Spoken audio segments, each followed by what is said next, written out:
وأشهد أن محمدا عبده ورسوله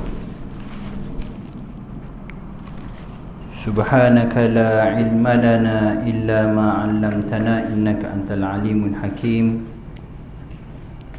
رب اشرح لنا صدورنا ويسر أمورنا برحمتك يا أرحم الراحمين أما بعد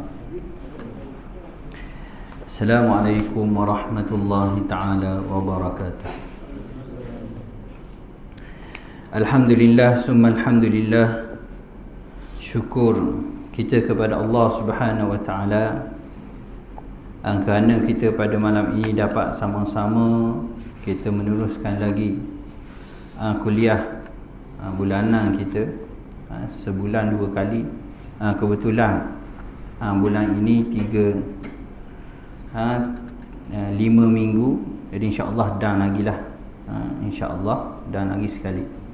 Pada minggu yang lepas saya minta maaf lah keuzuran. Bunyi ni influenza A tu kena kuarantin sebab tu lah. Dia yelah kita dengar tempat lain, tempat lain banyak-banyak. Kat kita ni tak tahu dia sebar macam mana. Sedar-sedar pergi check, kena kuarantin.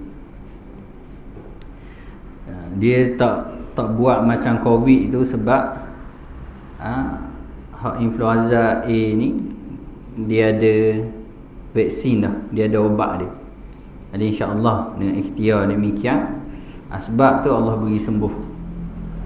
Cuma mahal sikitlah ubat ni. Kat Hospital Salam tu 190 lebih rasa. Pay kena habis 5 hari. Kalau di KTS tu budak-budak saja hak saya beli baru ni 100 riyal botol kecil. Jadi mikir kemahal ubat tu berasa tak boleh rasa. Habis nak kena baik juga, nak pergi sekolah dan seumpama. Jadi alhamdulillah, kita doakan semoga Allah beri nikmat kesihatan kepada kita. Dengan kita hadirkan diri ke rumah Allah, mengimarahkan rumah Allah ini, Allah menjadikan kita ni makin sihat, insya-Allah. Dengan kita betulkan niat, kita doa biar Allah beri kesihatan supaya kita ni boleh menghidupkan, mengimarahkan rumah Allah ini, boleh jadi asbab kita diberikan kesihatan dan juga nikmat kelapangan insya-Allah. Sebab saya pernah cakap lah cerita seorang, saya tak pasti pernah cerita dok sini, dekat Kampung Bukit belah sana lah, dekat belah Bukit Bayung, ada Kampung Bukit tu. Ada cerita ada seorang tua tu pergi mari dengan basikal. Kemudiannya dia jatuh sakit. Jadi orang pergi ziarah dia tu, dia khabar dia nak sihat, tak ada benda lain dah, nak pergi surau masjid. Dia minta waktu je. Dak masa dia tengah sakit tu nak kira tak boleh bangun, kuruh kering dah. Jadi dia doa supaya dia ni boleh pergi surau masjid, perhidup rumah Allah, dan masa sama dia baca sokmo Quran. Kemudian Allah beri sungguh kesubuhan dia ulang alik masjid, nikah baru siap. Hak itulah siap boleh nikah baru. Yalah orang rumah dia tu tak ada lama dah, boleh nikah pula. Maknanya Allah beri atas dunia ni bukan sahaja niat kita, yang penting niat kita betul. Kalau niat nak nikah tu wallahu a'lam. Tapi niat mari surau ulang alik dengan tu, dan Allah beri kesihatan. Dia memang sihat lah, dah naik basikal sama dan seumpamanya lah. Ni insya-Allah. Sebab sakit ni macam-macam lah. Tak benda hak tersebar melalui udara dan seumpamanya, kita nafas semua. Benda tak boleh elok. Jadi kita tawakal kepada Allah, mudah-mudahan Allah beri. Kalau perasan sehari 2 ni keluar dah kenyataan suruh pakai face mask dan seumpamanya sebab influenza A ni lah. Sebenarnya yelah kalau kita pernah kena tak tahu tu tak apalah. Tak. Tapi kalau yelah macam-macam lah, tapi yang penting kita ikhtiar lah, ikhtiar. Saya itu sekali dengan raya haji sambung pula pada itu 3 minggu jugalah. Lepas tu bila kena ahli keluarga tu jadi jeng sikit, sebab kena kuarantin. Jadi malam ni kita sambung bacaan kitab kita, Mukhtasar fi Usulul Fiqh, Kaedah Usul Fiqh Kalau ikut kitab bahasa Arab dia nama Al-Wajiz fi Usulil Fiqh, yang dikarang oleh Dr. Abdul Karim Zaidah.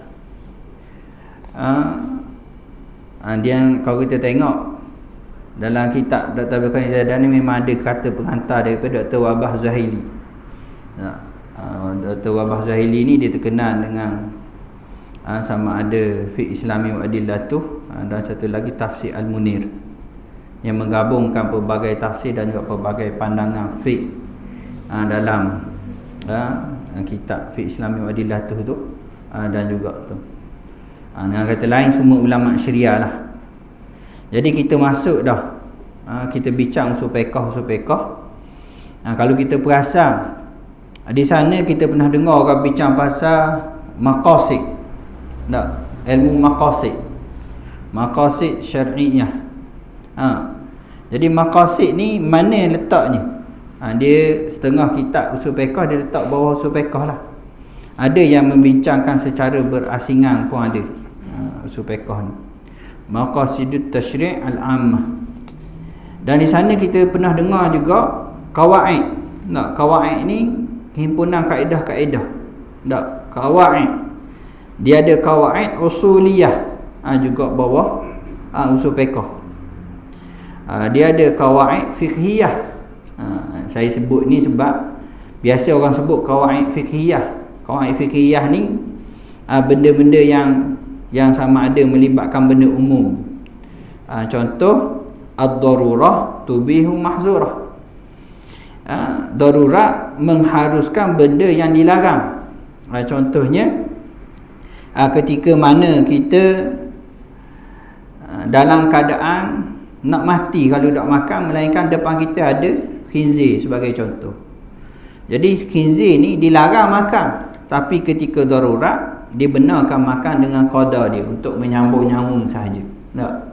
Kalau buat masak kicap, masak merah tu dia jadi lain macam dah.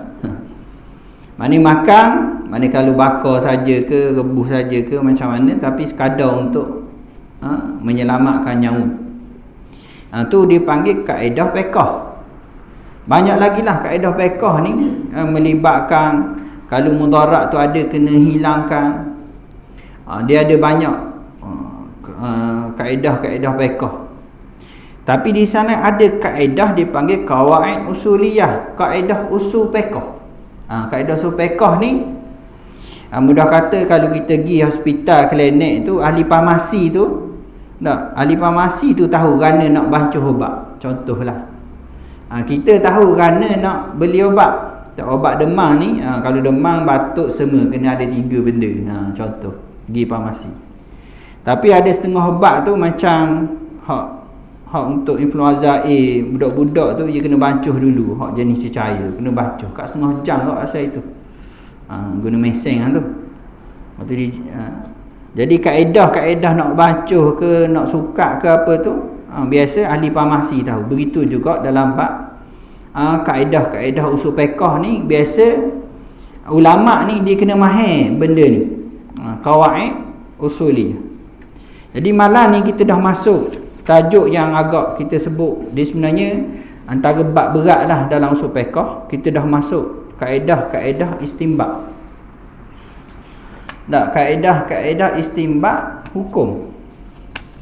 Jadi kaedah-kaedah istinbat hukum ni dia panggil bab ketiga dah kita masuk. Istinbat ni, sebab tu kita kalau kita nak cakap, kalau kita jenis ada gambaran tentang usul fiqh, ulama ni dia bukan buat hukum.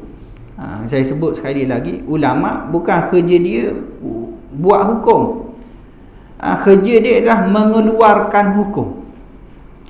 Mengeluarkan hukum yang telah ada di dalam Al-Quran dan juga hadis. Tu kerja dia. Jadi nak keluarkan hukum ni macam mana? Tak? Macam mana? Kita kalau nak dapatkan sesuatu dan perkara tersebut perlu kaedah-kaedah tertentu. Jadi kita kena rujuk orang dia. Contohlah barang dalam enjin kereta rosak. Kita tengok stokor je tak tahu nak buka skru mana dulu. Tapi pomen tu dia tahu buka skru mana dulu, bawah dulu ke, atas dulu ke. Tak? Kena katak dulu ke, tak kena katak lagi ke, tak kena nyenggeng sikit ke, kita tak tahu. Hak tu kita serah kepada ulama. Begitulah dia panggil. Ulama ni kerja dia keluarkan hukum, menzahirkan hukum yang telah ada. Jadi apakah alat-alat dia? Jadi dalam bahasa Arab dia sebut istinbat. Istinbat ni kerja dia kena teliti setiap patah perkataan dalam bahasa Arab ayat melibatkan hukum, supaya hukum yang dikeluarkan itu berketepatan dengan kehendak Allah Subhanahu Wa Taala. Saya sebut ni sebab ni asas untuk pemahaman bab yang ketiga ni lah. Mudah kata, kalau kita nak faham dengan mudahnya, contohlah undang-undang. Apa-apa saja undang-undang kita kena teliti dari sudut ayat undang-undang. Ayat undang-undang. Jadi ayat undang-undang ni, orang undang-undang ni kena belajar bagaimana nak baca undang-undang ni, kena kerak sikit-sikit supaya dia tak lari daripada makna dia. Lepas tu kena rujuk pula undang-undang ni asal pada mana. Kebanyakannya berasal daripada kalimah Latin lah. Cek balik, walaupun kita punya undang-undang ni banyak asal keterangan undang-undang tu dia ambil dalam bahasa Inggeris, bukan dalam bahasa Melayu. Jadi bahasa Inggeris ada terjemahan pelbagai pula. Kena rujuk pula penggunaan kaedah dalam bahasa Inggeris. Jadi supaya makna sebenar daripada kalimah undang-undang tu ahli undang-undang tu faham. Sebab tu kalau kita baca bahasa undang-undang pening sikit, sebab kita tak biasa. Begitu juga nak memahami Al-Quran ataupun kehendak Allah di dalam Al-Quran dan juga hadis, kita kena faham bahasa Arab tu sendiri.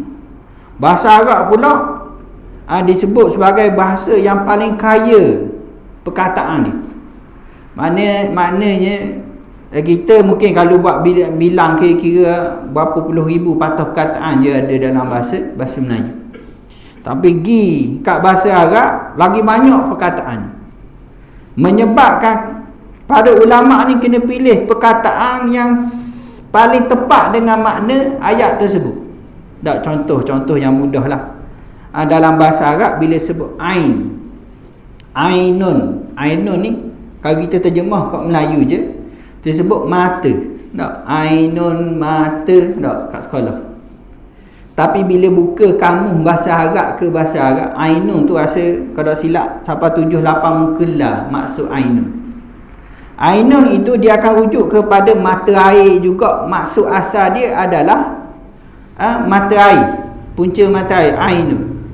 Ainun pun boleh jadi makna yang lain, banyak lagi. Sehingga kan perisik pun dinamakan ainun. Banyak lagi lah. Perkataan ainun saja memberi maksud yang asal saja banyak. Menyebabkan ulama dia kena cari qarinah. Qarinah ni perkataan yang memberi kait kepada dia. Contoh bila sebut terjumpa ainun di padang pasir, jadi kita tahu di padang pasir ada ainun. Mestilah mata air. Takkan jumpa kasih tengah padang pasir. Jadi di padang pasir tu dipanggil qarinah, ataupun yang mengikat dia, yang beri penjelasan kepada suatu perkataan. Maka kaedah usul fiqh ni dia simpulkan banyak kaedah bahasa Arab ni. Maka dia keluarkanlah bab yang kita akan bincangkan ini. Sebab di sana kita tengok bila rujuk bahasa Arab pula, bahasa Arab ni pula lahjah dia banyak pula. Sebelah Yaman lain. Walaupun sebut fusahah, ada juga berbeza sikit-sikit dengan Saudi. Dekat sebelah Syria lain. Dekat sebelah Saudi pula dia ada pula kabilah-kabilah lain guna perkataan lain dan seumpamanya. Maka ulama usul fiqh ni dia rujuk kepada istilah bahasa Arab kepada bahasa yang digunakan oleh kaum Quraisy. Kaum Quraisy itu adalah bahasa yang mana dirujuk untuk memahami beberapa perkataan yang ada dalam bahasa Arab, yang mana mungkin pada pandangan tersebut kurang jelas maknanya. Maka di sanalah perlu rujuk kepada penggunaan yang betul. Jadi kalau kita tengok nanti dia banyak buat kaedah-kaedah yang untuk kita membantu kita faham lah. Kita faham. Jadi bab pertama disebut kita telah bicara tentang hukum segala berkaitan, dan bab kedua kita telah bicara tentang dalil-dalil hukum. Dak ketiga ni kita akan bincang qawaid hukum istinbat. Maka disebut bab ini terbagi kepada 3 perbahasan. Yang pertama kaedah-kaedah usul. Kaedah usul ni qawaid usuliyah tadilah. Kemudiannya yang kedua maqasidut tasyri' ammah. Tujuan-tujuan penetapan syariat yang bersifat umum. Dia maqasid lah. Orang sebut ilmu maqasid sinilah. Dia tujuan maqasid ni supaya kita tahu kehendak Allah Subhanahu Wa Taala dalam sesuatu hukum tersebut, supaya dianya selari.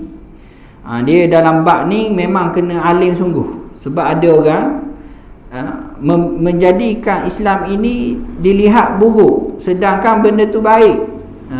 Ni kena faham balik. Dia dalam bab politik ni banyak. Dia berkait dengan maqasid ini. Sebab apa?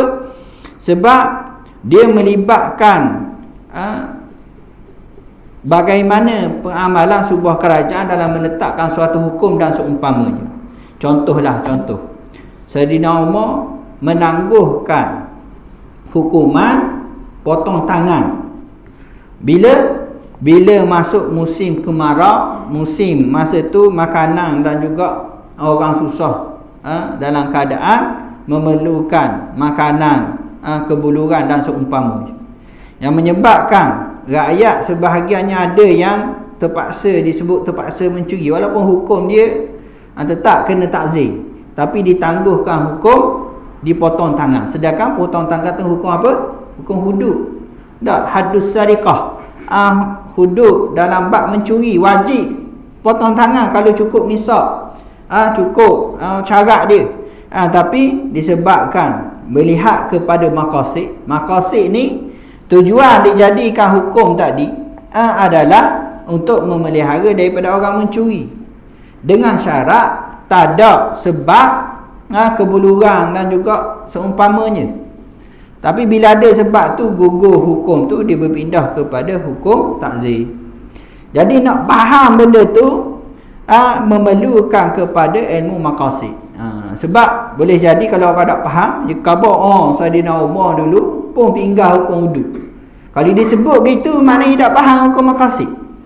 Sebab tu jangan mudah dalam bab usul fiqh ni kita boleh nampak contoh dia. Betul. Yang ketiga, nasah mansuh. Ta'arud, pertemuan di antara hukum dan bagaimana nak tarjih. Dia nasah mansuh ni makna hukum ada dulu, lepas tu sekarang tak ada. Dia contohnya nikah mut'ah.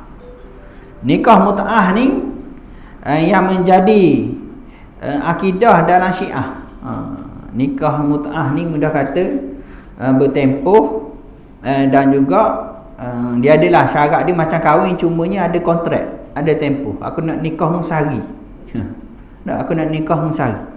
Lepas tu tak diwajibkan syarat ada wali dan seumpamanya. Kerana perempuan tu boleh akad sendiri je nikah tersebut.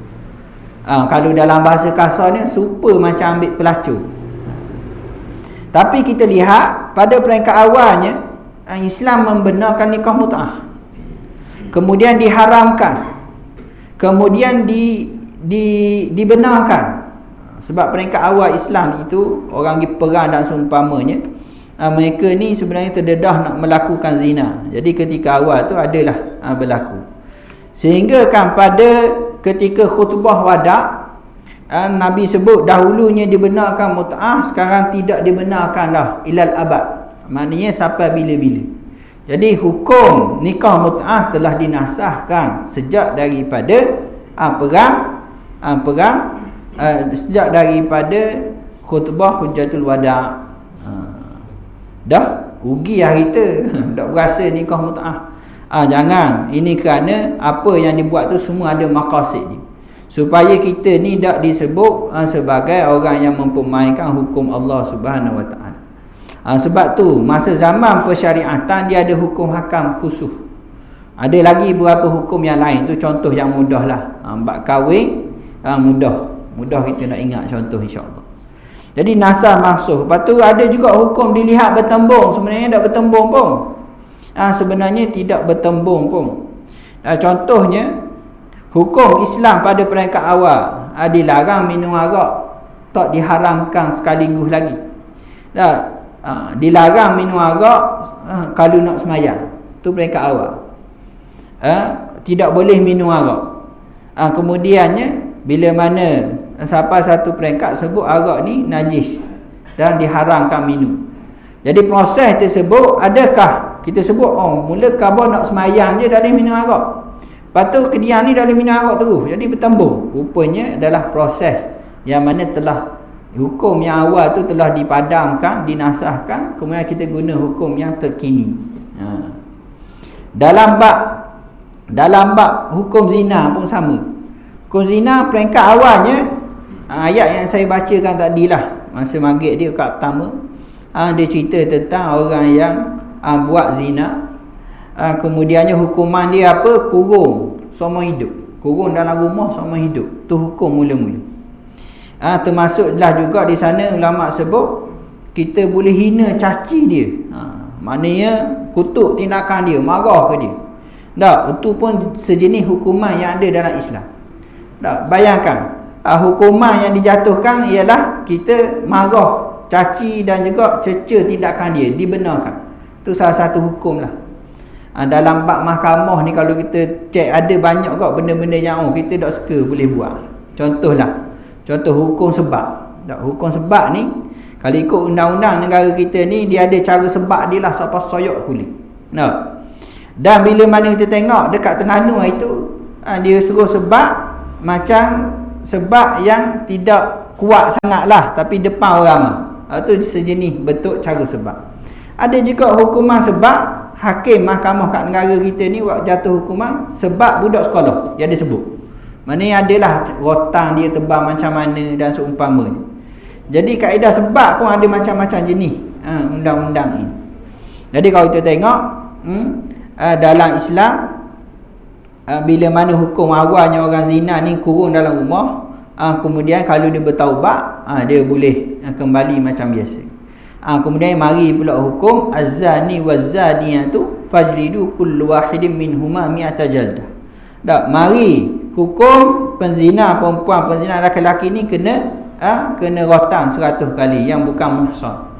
Maknanya yang belum berkahwin, yang belum merasai nikmat perkahwinan yang sah. Ada orang ni kena rotan, dan cara sebab pula dia bukan sebab siapa soyak kulit. Dia ada sebab cara Islam itu yang mana siapa 100 kali. Jadi hukum awal Islam dulu kurung dalam rumah sampai mati. Kemudian mari hukum baru sebab. Jadi adakah bertembung dua tu? Tak. Kerana yang lama telah dinasahkan. Cuma ada ulama sekarang ni lah bekas mufti mereka. Saya mengaji dengan dia khabar boleh jadi sekiranya hukum hudud tidak dapat dilaksanakan lagi dengan sebab-sebab maslahah dan juga maqasid, boleh jadi kita boleh undur balik hukuman penzina ni, kita ambil kaedah kaedah ta'zir, kurung dalam rumah. Maknanya kita pun ada hukum penjara dalam rumah. Betul tak? Learning. Ada hukum penjara di dalam rumah. Maknanya dia dikawal oleh polis, kalau dia tubik tu bunyi alat dia dan seumpamanya. Tu pun sejenis hukuman juga. Jadi itulah kalau kita tengok apa yang akan dibincangkan secara umum insya-Allah. Jadi kita pergi dekat bahagian pertama, kaedah-kaedah usul yang berkenaan dengan bahasa. Ni dia panggil qawaid usuliyah al-lughawiyah. Kita akan sentuh dari sudut bahasa, dan bahasa itu merujuk kepada bahasa Arab.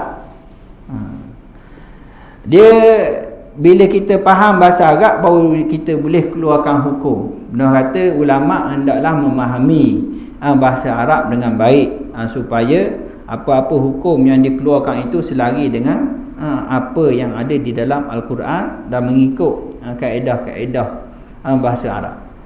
Sini nak sebutnya, saya ingat bulan lepas saya sebut dah, saya tak mau bacalah sebab dia agak akademik lah. Jadi saya akan ringkaskan beberapa perkara lah. Jadi bila dari sudut bahasa ni, dia ada pula pembahagian dia. Tak? Yang mana pembahagian dia dari sudut lafaz yang diletakkan ke atasnya. Dia mudah kata kalau nak fahamnya nanti kita akan tengok contoh. Maksudnya perkataan tu apa yang dikehendaki oleh orang yang sebut. Contohlah bila kita sebut beca, kita mestilah terlintas bahawa di sana basikal tayar 3. Betul tak? Siapa yang letak makna beca tu basikal tayar 3? Kita lah. Orang lah. Orang apa? Orang Melayu. Orang Arab dia letak nama apa beca? Dia letak nama lain. Tak? Tuk-tuk dekat Thailand motosikal tayar 3. Jadi kita tahu yang meletakkan benda tu adalah atas nama tu adalah manusia itu. Itu dengan kata lain apa yang dia letakkan dengan perkataan tersebut.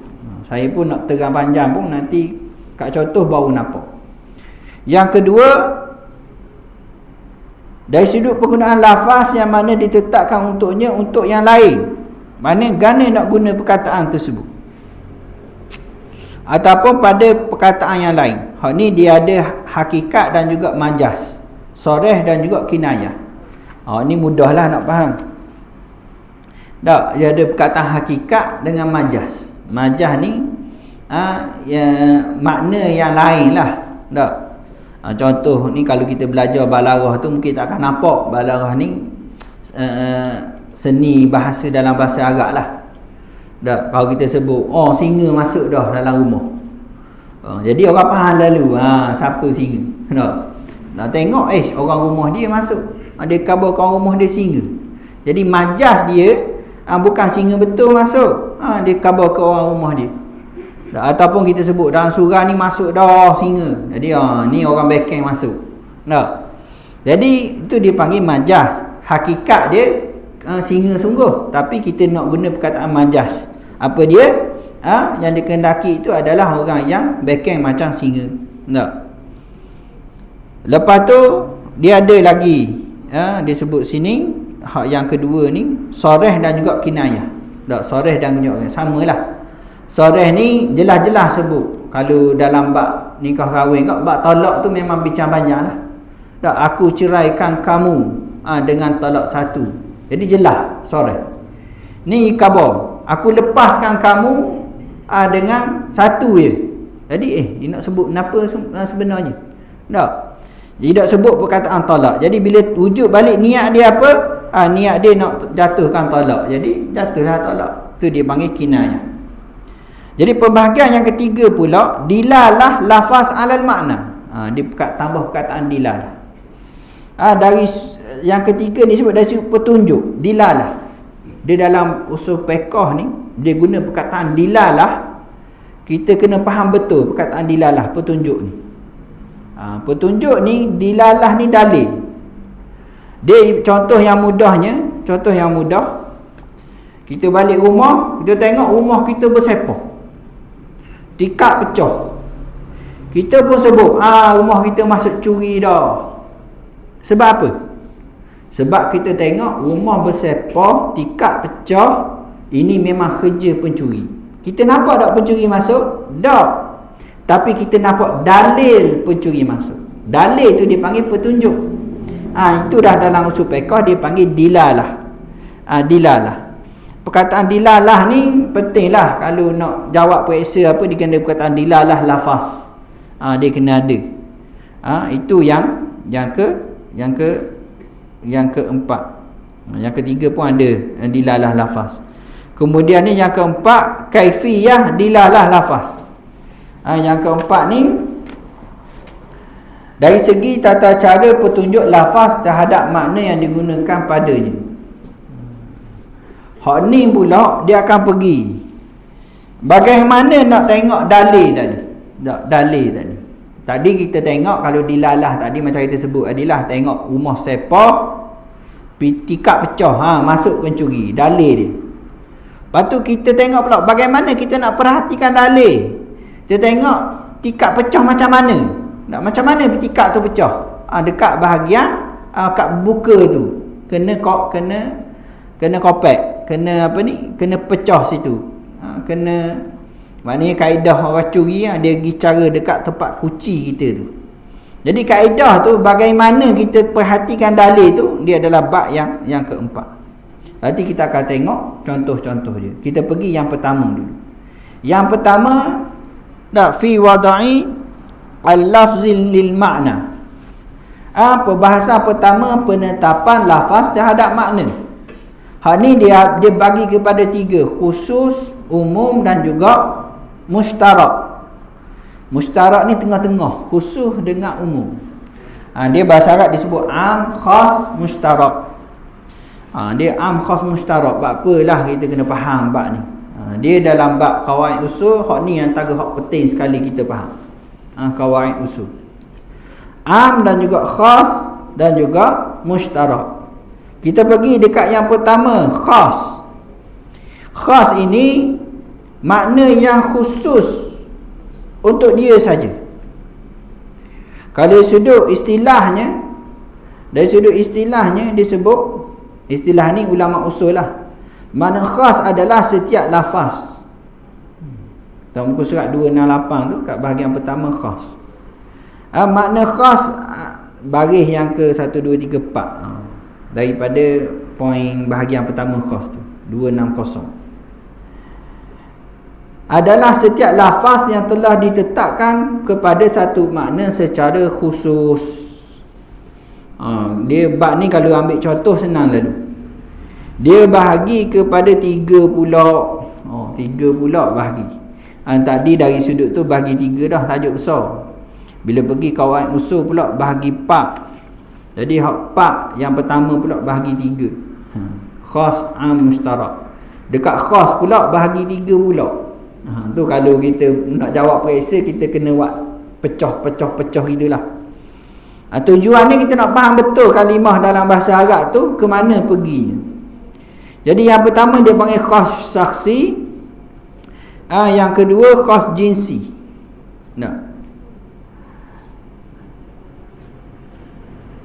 Dan dia ada khas jinsi. Yang ketiga ni saya tak jumpa. Kita pergi yang pertama dulu. Khas saksi ni seperti nama orang. Zaid dengan Muhammad tu contohlah. Contoh Zaid dan Muhammad ni ya nama orang. Zaid lah, Muhammad lah. Tak tukar dah. Kata nama khas. Tak? Senang. Lepas tu yang kedua pula, ni ada yang kedua khas nau'i. Khas dari sudut nau'. Kita nau' ni jenis. Dalam bahasa Arab pun dia guna jenis. Nanti kita cuba jinsi pula. Nau'i dengan jinsi. Nau'i ni pula, kalau dia adalah nama orang Zaid, dari sudut khas ni dia lelaki ke puan? Zaid ni lelaki. Lelaki tu pun dia kira sebagai khas. Tapi dia panggil khas nau'i. Kemudiannya dia pergi pula yang ketiga, khas jinsi. Jadi khas jinsi ni, khas jinsi ni Zaid dan juga ia adalah lelaki. Dia jenis apa? Manusia. Tak, dia bukan binatang. Jadi nak tetapkan benda tu adalah nama orang, laki ke puang, manusia ke binatang. Ini adalah kaedah dia panggil kaedah khas yang ada. Sebabnya bila kita sebut manusia, dia akan keluarkan daripada perkataan tersebut adalah selain daripada manusia itu. Contohnya binatang bukan manusia, pokok bukan manusia, tak, binaan bukan manusia. Jadi di situlah disebut itu adalah khas. Jadi dari sudut hukum pula, kita suruh kepada hukum khas. Hukum khas ini, apakah hukum dia? Disebut dia tak ada ijma', fala ijmala fihi wala iskal. Tidak ditemukan kerancuan di dalamnya. Dia buat tu je, ijma' dengan iskal. Mana suatu yang jelas, tidak ada kerancuan, mana kecelaruan lah. Maknanya jelas. Tak ada ijma', tak ada kekaburan, tak ada permasalahan. Mana kita akan nampak makna dia sutil je. Dan dia adalah dilalah qat'iyah. Dia kalau disebut dilalah khas, yadullu ala makna mawdu'u lahu dilalah qat'iyah. Dilalah qat'iyah ni maknanya tak ada makna lain. Makna bila kita sebut ayam, dia tak masuk makna itik. Gitu nak sebut. Kalau sebut ayam pula dia ada macam-macam jenis ayam. Ayam bandar, ayam kampung, ayam Belanda.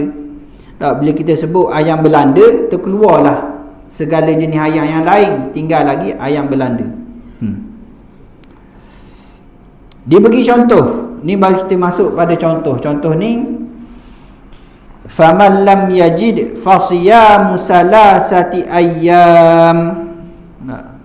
Barang siapa tidak sanggup melakukan yang demikian, maka kafarat puasanya selama 3 hari.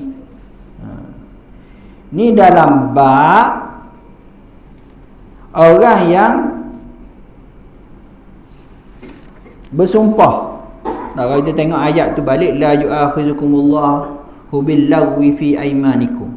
Orang yang bersumpah, kemudian ni dia nak langgar sumpah dia, maka di sana ada urutan dia dan disebut kalau dia tak leh nak kafarah tu, dia tak leh nak bayar cupok ikut, dia adalah kiraan dia. Saya kena rujuk balik ayat dia tu dan surah Maidah.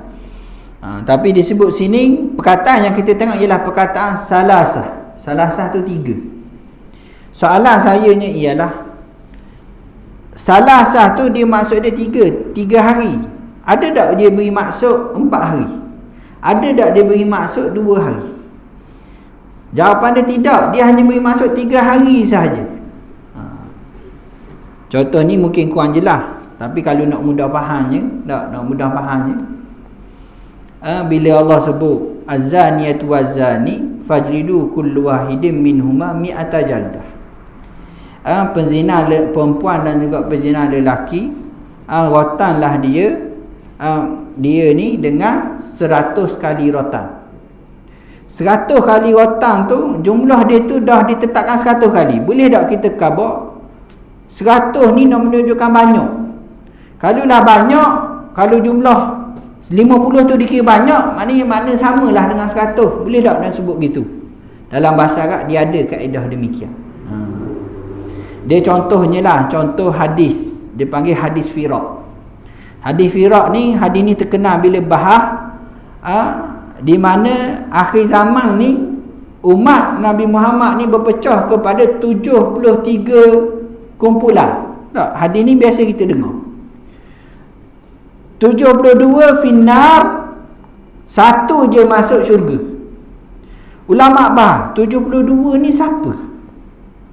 Jadi ada yang buat senara, hak ni sekian, start daripada Khawarij, start daripada situ sini Syiah lah, Zaidiyah, apa-apalah, macam-macam dia buat senara. Bila buat senara banyak, bukan 72, lebih daripada 72. Jadi ulama ni pening. Lepas tu dia pergi kaedah, ada yang bukan pening, maksudnya nak cari juga maksud 72 ni. Akhirnya ada ulama yang memberi faham bahawa 72 ni Allah nak sebut banyaknya perpecahan yang ada dalam agama ni, yang betulnya sesahaja, iaitu ahli sunnah wal jamaah. Hak lain semua finnar, gitu. Jadi 72 tu bukan maksud 72, tapi maksudnya banyak. Jadi dalam ayat ni, adakah 3 tu maksud dia banyak ataupun maksud 3 tu 3? Maka disebut dalam sini, dari sudut hukum khas ini, dia tak ada dah maksud lain. 3 tu maksud 3, bukan maksud banyak. Tak. Kalau kita terjemah daripada ayat ini, maka kita sebut dia kena puasa 3 hari, bukan 2 hari, bukan 5 hari. Macam kita mayang lah, tak? Mayang Zuhur 4 rakaat. Boleh tak kita nak mayang Zuhur 5 rakaat? Sebab apa? Sebab masa tu kita rajin, rasa nak beriman, bertakwa lebih, tak? Nak dapat pahala banyak ni, orang lain main 4 rakaat, saya nak mayang 5 rakaat. Boleh tak? Jawapannya tak boleh, sebab ditetapkan 4 sahaja. Tak? Baik macam mana pun 4 rakaat juga Zuhur, tak? Isyak pun 4 rakaat. Jadi di situ dia panggil dilalah qat'iyah, hukum dia panggil hukum khas. Di sana ada lagi dalil yang lain, contoh yang lain, contohnya bab zakat. Ingat bab zakat ni?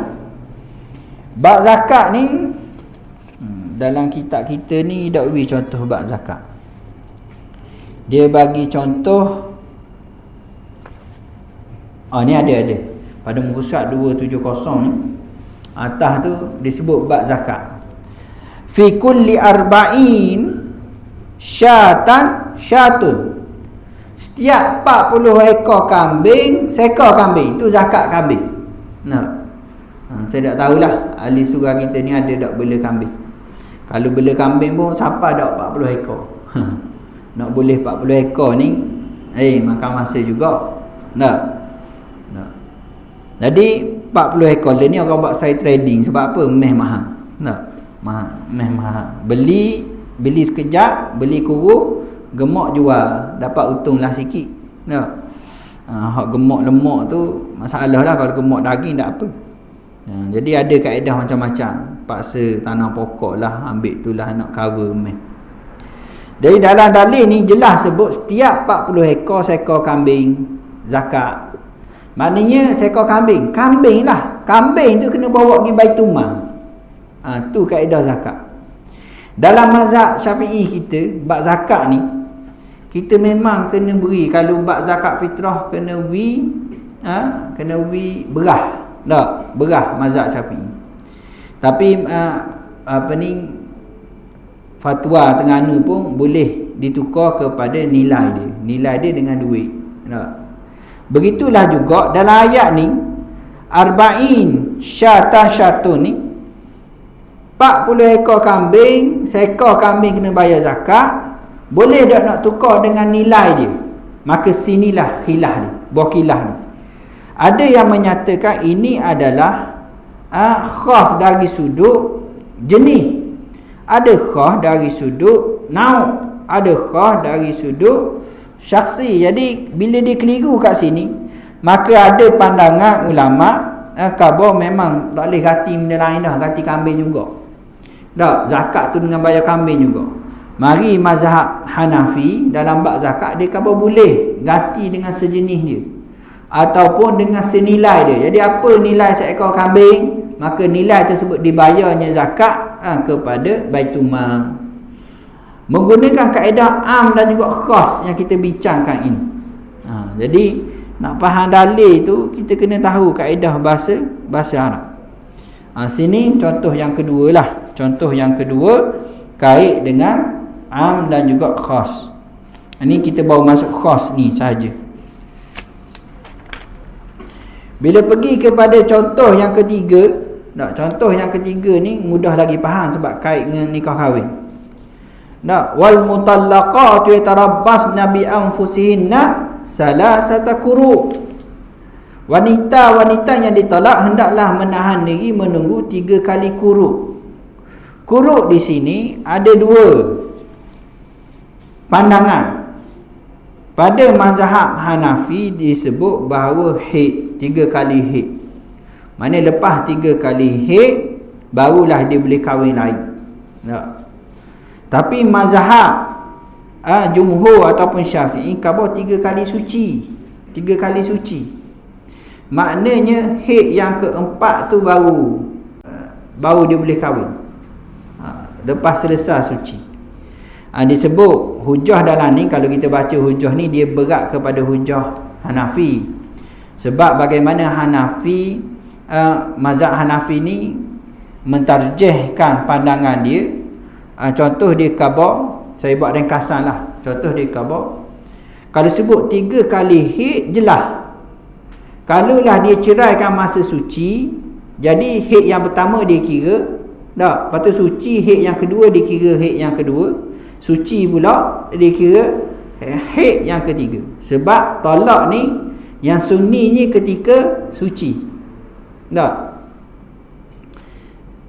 Jadi dia pergi kepada talak yang bid'i ni ketika mana dia talak sunni ni sebelum dia bersama lah, suci sebelum dia bersama, tu dia panggil talak. Nak sunni ni maksudnya yang tidak dilarang lah, yang tak berdosa. Yang berdosanya lepas dia bersama lepas tu dia baru talak, tu dia boleh jatuh hukum berdosa lah, tapi talak dia boleh jadi juga. Dia panggil talak bid'i. Bab nikah kahwin, kalau ingat lagi lah, kalau dah ingat kena baru pula lah.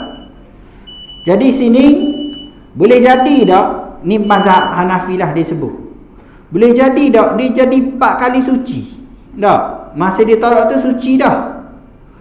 Lepas tu selang dengan haid yang kedua tu suci yang kedua, suci yang ketiga tak. Lepas tu bila habis ni masuk suci pula sekali lagi, jadi 4 kali suci baru boleh nikah lain. Jadi macam berlawanan dengan ayat ni 3 kali suci. Kalau itu sebut suci, tapi yang tepat ni kalau 3 kali haid. Bila sebut 3 kali haid, dia kira betul lah makna yang dalam ayat ni. Sebab kuruk ni, perkataan kuruk ni jarang digunakan dalam bahasa Arab, tapi dia sama ada masuk haid ke ataupun suci. Asyik dia agak pening lah. Sebab saya kalau pergi kepada mazhab Syafi'i pula, jumhur lah. Sebab apa dia sebut 3 kali suci? Sebab nak, antara hikmah dia ialah, dalil dia lah, nak memastikan rahim tu betul-betul kosong, tak ada benih suami dia yang lama. Tak ada benih suami dia yang lama. Dia pun kaitkan juga dengan 40 hari apa ni kematian dan seumpamanya. Maka bila 3 kali suci ni, insya-Allah rahim tu kosong dah. Kalau kahwin baru, benih masa tu memang benih suami yang pertama. Dari sudut ilmu perubatan pun boleh jadi selepas suci yang pertama boleh jadi ada kemungkinan juga nak lekat lagi dengan hubungan sebelum tu. Tu di pandangan mazhab Syafi'i. Kita ni mazhab Syafi'i lah, kita ambil 3 kali suci. 3 kali suci dia akan jadi tempoh dia lebih panjang berbanding dengan 3 kali haid.